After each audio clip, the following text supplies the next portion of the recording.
ભયાનક વાવાઝોડું રગાસા ત્રાટકવા માટે તૈયાર છે। પ્રશાંત મહાસાગરમાં ભયાનક ચક્રવાતી વાવાઝોડું ત્રાટકવા માટે તૈયાર થઈ ગયું છે। 230 કિલોમીટરની ઝડપે ભારે પવન ફૂંકાઈ શકે છે।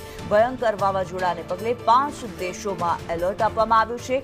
થાઈલેન્ડ, ફિલિપાઇન્સ, ચીન અને તાઇવાનમાં એલર્ટ આપવામાં આવ્યું છે। દરિયાકાંઠામાંથી હજારો લોકોનું સ્થળાંતર કરવામાં આવ્યું છે। પ્રશાંત મહાસાગરમાં 230 કિલોમીટર પ્રતિ કલાકની ઝડપે આ વાવાઝોડું આવી રહ્યું છે, જેનું નામ છે રગાસા। રગાસા નામનું સુપર ટાઇફૂન કેટેગરી 4નું વાવાઝોડું છે, જેને લઈને થાઈલેન્ડ, ફિલિપાઇન્સ, ચીન, તાઇવાન અને હોંગકોંગમાં અસર થઈ શકે છે। 18 સપ્ટેમ્બરે સક્રિય થયેલું આ વાવાઝોડું છે, ત્યારે 5 દેશોની અંદર કટોકટી જાહેર કરવામાં આવી છે। સાવચેતીના ભાગરૂપે ફ્લાઇટ્સ, શાળાઓ અને કોલેજો બંધ કરી દેવામાં આવી છે। દરિયાકાંઠાના વિસ્તારો ખાલી કરાવી લોકોને સુરક્ષિત રહેવા સૂચના આપવામાં આવી છે।